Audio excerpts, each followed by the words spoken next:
ኣብ ልዕሊ ትግራይ ኩናት ዝውጅ ዘሎ ጻርቃን ዝግበር ኩናት ብጣዕሚ ሓጺር ብንእሽተይ ዋጋ ዝፍታሕ الجزيرة سقات كينات أمغلا زحدر الصلوة بزنبلعل سراويت إرترا أبشرار أكيد وزبلو من كسقاسونا ملاخيتلهم من قد تخلي إرتران تيكونتس مسكالي خوينان عنات شفنا إرتران تيكونتس أتزقور التون التخيس تناي إرترا مورار كيح بحري ناي ممزع أجندو لايت انترتينمنت ኣብ ልዕሊ ትግራይ ኩናት ዝውጅ ዘሎ ጻርቃን ዝግበር ኩናት ብጣዕሚ ሓጺር ብንእሽተይ ዋጋ ዝፍታሕ ክንገብሮ ኣለና ፈታዊ ኤርትራ ወይ ድማ ደላይ ለውጥ ህዝቢ ኤርትራ ኢሉ ዝሓስብ ኤርትራውን ተሎ ዓሻጥራ እዩ እስኪ ንስምዓዮ ኣብ ትግራይ ኩናት ነትርፈሉ ዕድል ዓብይ እዩ እናቀረበ ድማ ይኸይድ ኣሎ ዋና ዓላማና እዚ እዩ እንድሕር ኩናት ዝግበር ኮይኑ ግን ብናቶም ድሌት ብዙኾነ ይኹን መንገዲ كترف زي فقدن تخينهم أتي زجبر كوينات بتعم حصير بنشتي واجا زفتح كل جورا لنا توم وين جلنياتات تنتشي لو مسيهم نسم بينهم سأجم زجافة الخونات كنفتر كنسعر لنا مباركم سمعهم وين أبز حصر أوان كنودو زجبا كوينات كنجمرينا يلو كوينات نجاريت قبل الحزب تجراي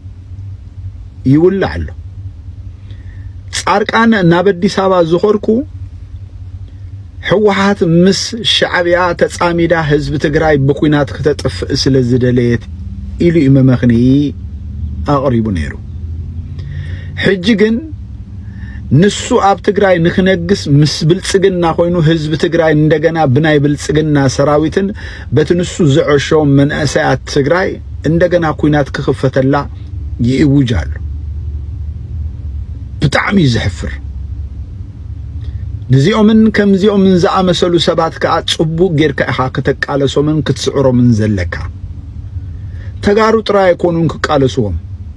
انكل لاي ኤርትራውያን ውን كقالسو مغبا እዞም ሰባት እዚኣቶም ከምቲ ኣብ ትግራይ ዝተፈጸመ ግፍዒ ኣብ ኤርትራ ክፍጸም ምርኣይ እዩ ሕልሞ መንበር ህዝብ ትግራይ ብውዕል ፕሪቶሪያ መሰረት ሰላሙ ክረክብ ናብቲ ንቡር ህይወቱ ክምለስ ኣይኮነን መፍቶት የእዱግ አህብይ አህመድ አሊ ኮይኖም ከአንደገና አብይ አህመድ ሰሪርዎም ክመጽ ይደልሉ ካብዝን ለዓሊ صلاء حزب خامخان كابزن العلي قابل لعل حزب خا اندغنا بعلخا جونوسايدر كونكا ممصا ابي يركب صارقان كابزلو وردت اتين مجمريا غيزي اب ناي مكلخال سراويت ኢትዮጵያ حلافي منستر زنبر ابراهام بلاي نسو خمان حيش እሱ ከማን ምክንያቱ ጻርቃን አሚኖም መሬት ለሕሶም ብኡ ገሮም ህይወቶም ንእስነቶም ዝሳኑ አሽሓት አላፍ ተጋሩ መንእስያት አለው አካሎም ዝጎደለ በህይወቱን ስጋብ ሕጂ ምእንት ትግራይ አባልነት ናይ ቲዲኤፍ ኮይኖም ብዙሕ ተጻብኦ ዝመክቱ ዘለው ይገርሚ ማዕከል ፖለቲካ ናይ አዲስ አበባ ክረግእሲ ትግራይ ሕጅውን ዋጋ ክትከፍል ይደልለው ማለት እዩ ጸጽቦ እስማዕና ዜና ምስንሰገር ኣብ ሰሜናዊ ኢትዮጵያ ዝካየድ ዘሎ ወታደራዊ ምንቅስቃሳት ስጋትን በዘመልከት ዝወጹ ጸብጻባት ቀጽሎም ኣለው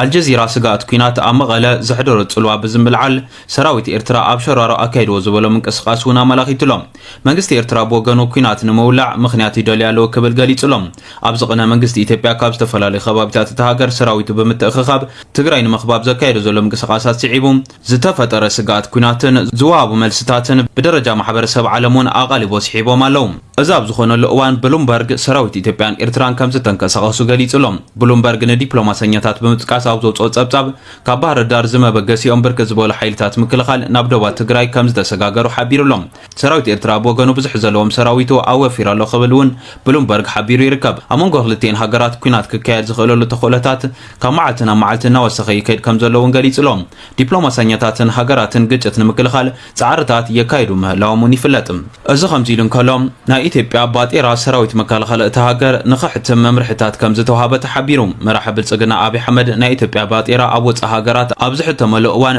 ዘውፅኦ ሸርፊ ወጻኢታት ንምትራፍ ከም ዝወሰነ ዝተሓበረ ኮይኑ ነቲ ባጤራ ዝሕትም ድማ ሚኒስትሪ መከላኸሊ ክኸውን መምርሒ ሂቦም ኣለዉ ተባሂሉ። እዚ እንዳፈለጡ እንታይ ብለው ተባሂሉ ፈኪርና ደሰብ ክንብል ወሲልና ደሰብ ክንብል ዝዓይነት እዩ ማለት እዚ ሓንቲ ሳቶም ጻዕርባ ዝነበሩ ኩሉ ግዜ ኣብ ባቢሎን ትበሃል ፊልም ኣብ ኤርትራ ተሰራሐት ታራ ፊልም ይኮነን ታራ ጽሑፍ ኣይኮነን ፖለቲካዊ ፊልም ናይ ኢሰፓ ተረፍ መረፍ ዝነበሮም ትጽቢታት እያ ትገልጽ። እዞም ናይ ኢሰፓ እንታይ ነይሩ ዕላማኦም ክትሪኦ ከለኻ ጅቡ ሻዕብያን ህወሓትን ክነባኣሶም ኣለና እዮም ዝብሉ እዞም ክልተ ሓይሊ ዝተባኣሰሉ ህዝቢ ኤርትራን ህዝቢ ትግራይን ስለ ዝተፋነን ሽዑ ሓደ ጽቡቕ ዕድል ይንዓና እዚኣ ሕጂ ወትሩ ዝነበረት ዘላን እትቕፅልን እያ እዛ ሕልሚ እዚኣ ማለት ተሓንቲ ክፍትንዋ ዝኽእሉ ህዝቢ ኤርትራን ህዝቢ ትግራይ እንድሕር ተዋጊኡ ነዚ ዕድል እዚ ተጠቒምካ ንህዝቢ ትግራይ ምሳኻ ኣሰሊፍካ ነንሓድሕዶም እንዳዳመኻ ከም ዝርመሱን ከም ዝፅንቀቑን ምግባር ንሳቶም ዝተዳኸሙ ሽዑ ንስኻ ኸኣኒ ዓቕምኻ ምፍታን ትበሃል እያ እዚኣቶም ኣብ ዝተሳነይሉ ግን ክትፍትን እውን የብልካኒ ዝብል ተእምሮኦም ማለት እዩ ኤርትራን ትግራይን ኣብ ዝተሳናያሉ ኣንጻረን ኩናት ክኸፍት ኢሉ ዝመፅእ ኣካል ኣሎ ተኾይኑ ጠቕላላ ኣይጠዓየናሎ እምሩ ስሒቱ ኣሎ ምክንያቱ እንታይ ከም ዝፅበየሲ ይፈልጥ በትናቶም ቋንቋ ክንዛረብ ተኾይንና ሕጂ በትናቶም ናይ ፈኸራ ቋንቋ ክንዛረብ ተኾይንና ህዝቢ ኤርትራን ህዝቢ ትግራይን ሓቢሩን ተወፊሩ ኢትረፍ ዳ 4 ኪሎ ገለመለ ዝበሃል ማእከላይ ምብራቕ ዘሎ ዋላ ኣፍሪቃ ምሉእ ክበፅሕ ይኽእል ኣብ ቅድሞ ስደው ኢሉ ዝዓብቶ ኣካልሲ የለን እቲ ዝሓየለ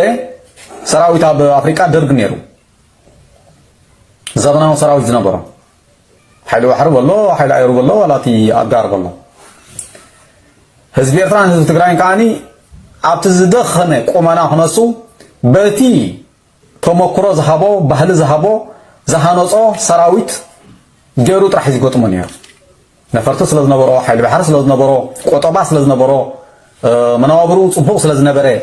ቁፅሪ ዓቕሚ ሰብ ስለ ዝነበሮ ኣይኮነን ህዝቢ ኤርትራን ህዝቢ ትግራይን ደርግ ዝገጥሞ ዝነበረ ካብቲ ወዲቑዎ ዝነበረ ኩነታት ካብኣ ኣኻኺብካ ብዝተረኸበት ዓቕሚ እያ ካብቲ ዝነበርናዮ ኣብ ባይታ ተለዊስናዮ ዝነበርና ብኩሉ መነባብሮን መግዛእትን ካብኣ ካብ ሃመማሲ ሓኸለ ሓሰስ ኢልና ኢና ንቃለስና ያለ ኣብ ከምዚ ዓይነት ቁመና ኮይና ኣብ ቅድመና ደው ዝብል ዝኾነ ፍጡር የለን ይትረፍ ደዚ 4 ኪሎ ዶ ኦሮሞ ዶ ገልመለ ዶ ዝበሃል ንዓና እዚ ላግሲ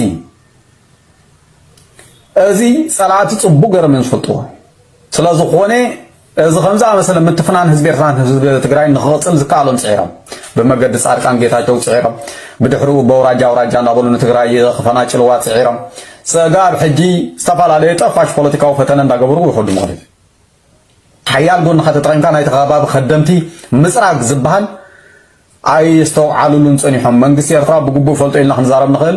ብወገን ናይ ህወሓት ግን ነዊሕ እዋን ዝተጋገዮ ንኢትዮጵያ ኣሚንካ ንኣሜሪካ ኣሚንካ ካብዛ ከምዛ መሰለ ዕድላት ርሒቑ ስለ ዝፀንሐ ማለት እዩ ድሕሪ ነዊሕ ግዜ ናብዚ መፂና ኣለና እዚ ከዓኒ ዋልታ ሰላምና ዋሕስና እዩ ዋልታ ልምዓትና እዩ ዋልታ ህላውና እዩ እዚ ኣብ ትሕቲ ዝኾነ ይኹን ኩነታት ቀይሕ መስመር ጌርና ክንወስዶ እቲ ናይ ኤርትራ ምሁራር ቀይሕ ባሕሪ ናይ ምምፃእ ኣጀንድኡ ከምቲ ሕዚ ልዕሎ ኣለኹ ለይቐር ክሳዕ ዝኾነ ብጣዕሚ ኣገዳሲ ክሳዕ ዝኾነ ተናህና ንሓተን ነገራት ዋላ ዕረ እንዳጣዕሞ ክፍፅመን እዩ ምክንያቱም ናይ ፕራዮሪቲ ጉዳይ እዩ ኢልሓስ ሕዚ ነተጋሩ ምዕራብ ትግራይ ምምላስ ድዩ ንዑ ለገድሶ ብጣዕምስ ወይስ ቀይሕ ባሕሪ سكر مجوار ممتع شو مسارات غيرو نايت عفت عد تفطير ونيت عنتون لا يمرقا ولا ناي قبلنا ولا جزع ولا كفتات ملا اجنداتي بتعمي امبورطانت نت 4 كيلو خوف لا لسا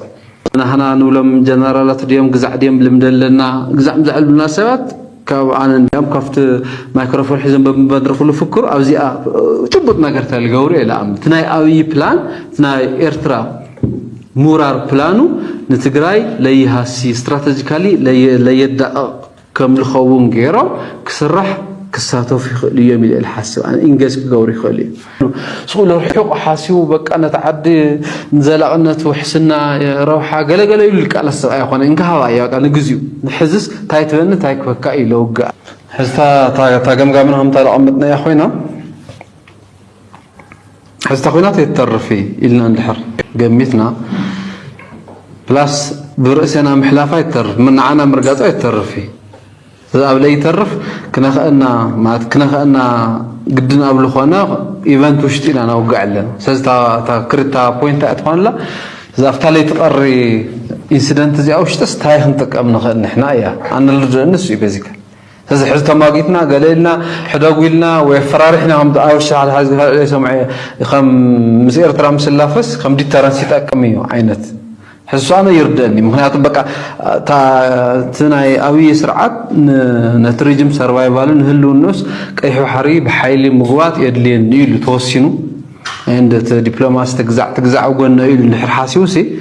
نحنا دي ترانس جزع مزع بزح فاكتور كوني اللي حاسس بس كم تصيب بقى قد هذا هاي نقولي حز أنا أي مرأي خمت رسل العلا long lasting ناي ستيتود ناي تقرأ حتى ناشناليزم مينا يما وقسو السوق قمت أتي لو قاع الله خلاكم دليل جن نساو قمت أتي ولا تا أنا حزق تقرأ كتوست الله إلى الحسوا قوام كافتا ورش الألاس بتقارني أيها 100%. أنا تايبل تهونت هاتوزي مفتار لي تعرف ندحر خوينو تقرأي 9% ناي إيرترا بوردر بلاس نا إيرترا بتعمل vulnerable سايدو تقرأي ندحر خوينو ناوي بتعمل important يوتوب المكياد لنا ندحر حاسيبنا لازم مساوي أحمد أفتهم بتعمل burning لبهالو نتنا إذا واحد نقصتيت في الحتوان أول ما بقى سلخوانو ولا جزياونا ولا جزيا له هو لبهال أرجنس حتوتاتنا كأوي منزعنا نموسار نتقام اللي قبل اللخوان مثال اللي ويش مينس أفتنا بروترا مع غفوش تقولنا تلي تملسة تريترنا تلي تملسة تفنى على حزبنا تخاف تعد خنطق مهرب حال جبا عدنا مهنات باكبون كوين لقل قلنا كل عينة إيكونومي سوى لك زعسرة حتى تملو كأوي نممنتال أو يعد لي مخنياتهم نحنا ندلي عينات وجن واجنا لنا هم تحزي أورشة تايل أنا الردني أوي كل شيء ترانزاكشنالي بحري ፖለቲካውን በባህሪው ብና ኢንተረስት بتعمل بوليتيكو لا إثيوبيا ما براكتيكالي عم تنعنتو لو نكون عيله يسمع معل أبي أحمد اللي حسب هذا نحذف تالي تقرنا جر نحنا هم تحزلوا له نتنا إيرترا أفكار إيرترا بوج خخورو الحسب ولا ناشنال إنترست المخبار ملع لي من تربطها يتجراي نوج نمكياد يبلك الله شبو إكبرنا لك تحسب صلحن تهيونان تبركوا كمان أيوة فتوة إخواني ترانزاكشن بس تحسنا نقرب اللي حسوا أنا تقاطيرا لقمتا ميزرب الإخوانا ديماندس نقرب قدمين على تجراي نابي سيمن جت أجروس مبالو زي أختم مع لنا يجبنا ترى خوينو تطوب هلنا بوي لمسرتي الكات كراخر أوبن لي حدا عدينا حقيقة زنا أيوة وين أنا نقول أي سرحين أي بوليتيكا إلى السخالي قداي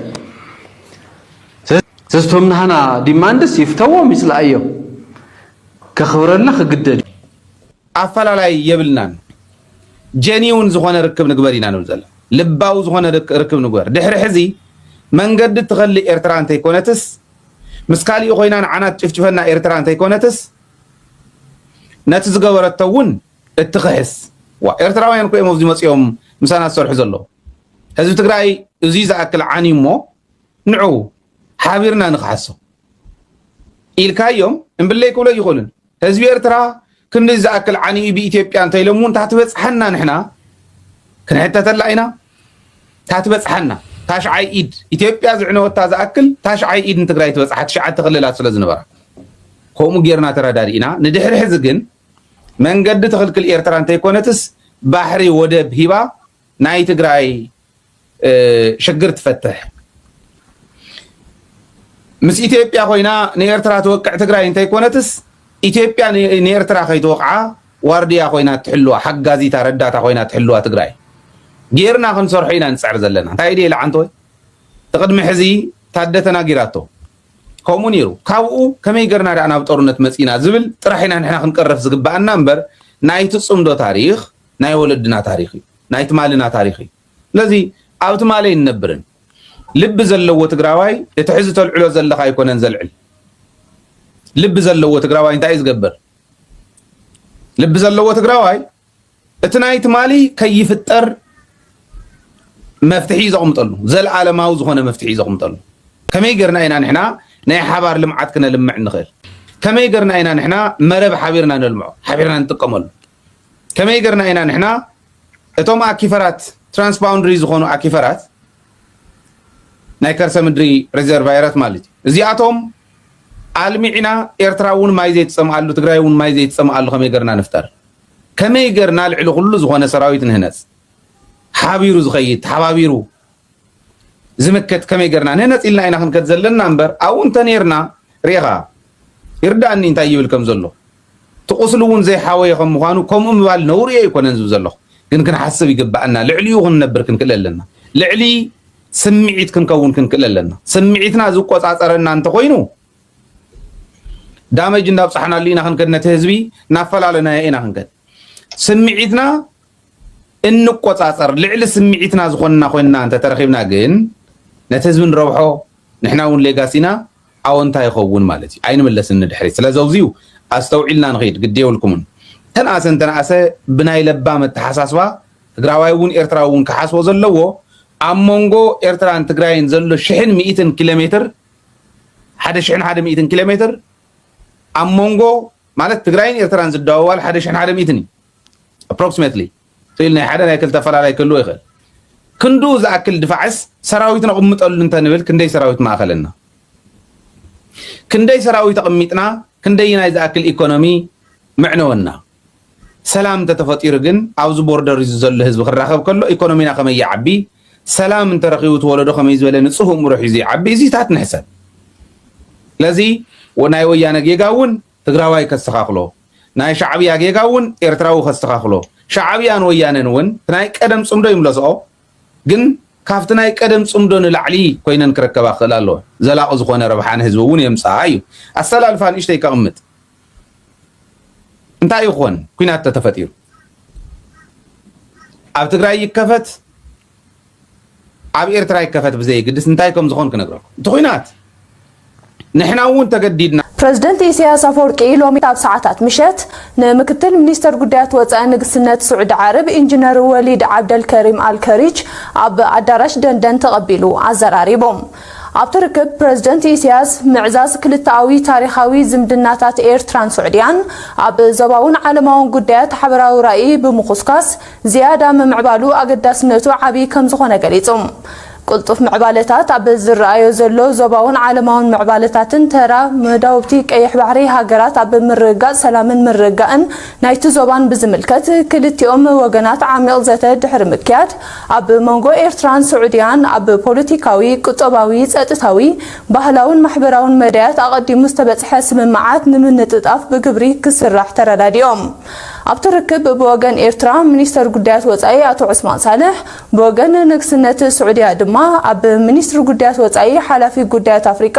ኣምባሳደር ሳቅር ቢን ሰልማን አልቁርሽን ኣምባሳደር ስዑድያ ኣብ ኤርትራ ምሽዓል ሓምዳን ዓሪቕን ተሳቲፎም ነይሮም ካብዚ ብምጻል ብኻልእ ወገን ዘሎ እዋናዊ ሓድሽ ሓበሬታ ሓድሽ መዕባለታት ዞባ ቡሉ ናይል ሱዳን ዝምልከት ብመሰረት ወታደራዊ ሓይልታት ሰራዊት ሱዳን ኣብ ደቡብ ኢትዮጵያ ኣብ ዝርከብ ዞባ ቡሉ ናይል ሰብ ኣልቦ ነፈርቲ ተጠቒሙ ናይ ምልሻ ሰራዊት ሕመትን SPLM ኤን ጉጅለ ኣልሂሉ ዝኾኑ ቦታታት ኢላማ ገይሩ ደብዳባት ፈጺሙ ሓይልታት ሰራዊት ሱዳን ኣብ ዞባ ቡሉ ናይል መጥቃዕቲ ሰብ ኣልቦ ነፈርቲ ኣካይዱ ኣብ ዕላማታት ምልሻ ሰራዊት ሕመትን SPLM ኤን ጉጅለ ኣልሂሉ ቦታታት ዘጠቃለለ እዩ እቲ ዕላማ ዝተገበረ ቦታታት ኣብ ደቡብ ኢትዮጵያ ኣብ ዝርከብ ከባቢታት ያቡስን ሚልካንን ዝተፈጸመ እዩ ፍቶታተልቲ እዚ ንዕዘቦ ዘለና ሓድሽ ሓበሬታ ኣብዚ ከባቢ ቤንሻንጉል ደዋት ኢትዮጵያን ሱዳንን ብርክት ዝበሉ ናይ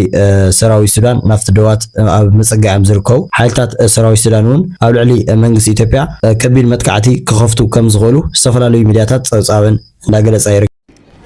ላይት ኢንተርቴይንመንት